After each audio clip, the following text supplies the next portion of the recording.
অনেকটা বাতাসের মতন নড়বড়ে খুঁটির মধ্যে আপনার ঝুলন্ত ছিল ওনার অবস্থানটা।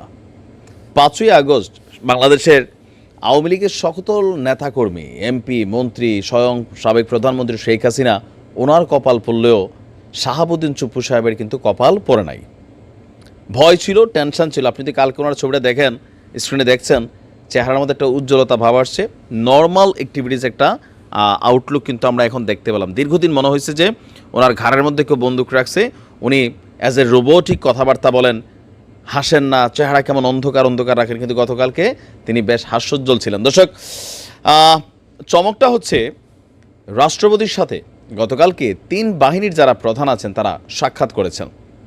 এই সাক্ষাতের মধ্যে বেশ কিছু বিষয়বস্তু ছিল যেগুলোকে সবাই ভাবছে যে আপাতত যতদিনে অন্তর্বর্তী সরকার আছেন ততদিন রাষ্ট্রপতি শাহাবুদ্দিন চুপ্পু তিনি আর তার পদ থেকে সরছেন না, বা তাকে সরানোরও আর কারোর ক্ষমতা নাই।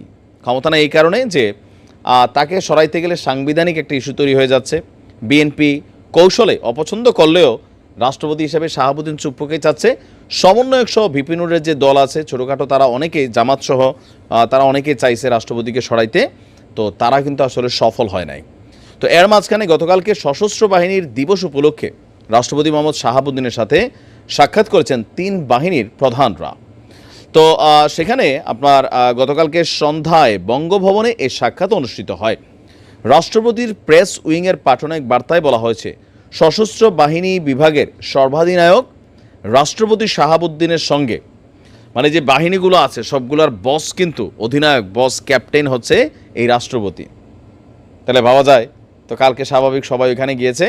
তো শাহাবুদ্দিনের সঙ্গে সন্ধ্যায় সাক্ষাৎ করেছেন সেনাবাহিনী প্রধান জেনারেল ওয়াকারুজ্জামান, নৌবাহিনী প্রধান অ্যাডমিরাল এম নাজমুল হাসান এবং বিমান বাহিনীর প্রধান air chief marshal Hasan Mahmud Khan. 3 জন সেখানে গিয়েছেন। সাক্ষাৎকালে রাষ্ট্রপতি দিবসটি উপলক্ষে সশস্ত্র বাহিনীর সব সদস্য এবং তাদের পরিবারবর্গের প্রতি শুভেচ্ছা ও অভিনন্দন জানান। ইভেন মুক্তিযুদ্ধের কথা আবারও তিনি এখানে স্মরণ করেছেন। এই কথাটা আজকে কিন্তু সহজে কেউ বলে না, তবে একটু কালকে ডক্টর মোহাম্মদ ইউনূসও সেনাকুঞ্জে সেই প্রোগ্রামে যাওয়ার পরে তিনি কিন্তু মুক্তিযুদ্ধের কথা বলেছেন। এখন বলে মুক্তিযুদ্ধের কথা কি নতুন নাকি না, এই যে পরিবর্তিত জুলাই আগস্ট ইস্যুর পরে অনেকে মুক্তিযুদ্ধ নিয়ে কথা বলতে ভয় পান বা কৌশলে কথাগুলো বলেন, কারণ সরাসরি তারা বলছে। তিনি বলছেন, মুক্তিযুদ্ধের মাধ্যমে গড়ে ওঠা সশস্ত্র বাহিনী জাতির গর্বের প্রতীক। দেশের স্বাধীনতা এবং সার্বভৌমত্ব রক্ষার পাশাপাশি বিশ্বের বিভিন্ন দেশে শান্তি মিশনে সশস্ত্র বাহিনীর সদস্যগণ দায়িত্ব পালনের মাধ্যমে দেশের ভাবমূর্তিকে উজ্জ্বল করছে। বৈষম্যবিরোধী ছাত্র আন্দোলন পরবর্তী দেশের আইনশৃঙ্খলা রক্ষা এবং শান্তি প্রতিষ্ঠায়ও সশস্ত্র বাহিনীর সদস্যদের তিনি ভূয়সী প্রশংসা করেছেন। সাক্ষাৎকালে সেনা, নৌ ও বিমান বাহিনীর প্রধানেরা এই দিবস উপলক্ষে নেওয়া কর্মসূচি সহ তাদের স্ব বাহিনীর কার্যক্রম, এই মানে কে কী করতেছে, কোথায় কি চলতেছে, এগুলো সম্পর্কে রাষ্ট্রপতিকে তারা আপনার ইনফর্ম করছে। এই সময় রাষ্ট্রপতির সচিবরাও সেখানে উপস্থিত ছিলেন। এখন এই বিরল দৃশ্য দীর্ঘদিন যাবৎ হয় নাই। এখন এই 3 বাহিনীর প্রধান সম্ভবত গত 5ই আগস্টের পর আর একসাথে এখানে এরকম কোনো বৈঠকের সুযোগ হয় নাই, অথবা বসাও হয় নাই। কারণ মেইন কারণ হচ্ছে একটা উসিলা তো লাগে। তো এই দৃশ্যপট দেখার পরে যারা ভাবছিলেন যে সম্ভবত সমন্বয়করা এখনও সংবিধান প্লাস রাষ্ট্রপতির পদত্যাগ ইস্যুতে একের পর এক মিটিং করে যাচ্ছে, হয়তো সশস্ত্র বাহিনীর সাথে ওনার একটা দূরত্ব হয়ে গেছে, বা somehow plus minus doctor Mohammad ইউনূসের সরকার চাচ্ছে।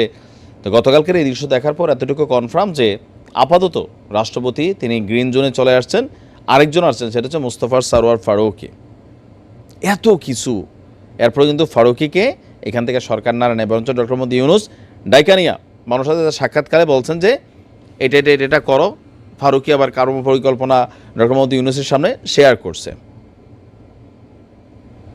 দেখা যাক রাষ্ট্রপতির মানে আনটিল লাস্ট পর্যন্ত কি হয় আসলে। তবে আমার ধারণা তিনি বড় ধরনের কোনো ঝামেলায় পড়বেন না।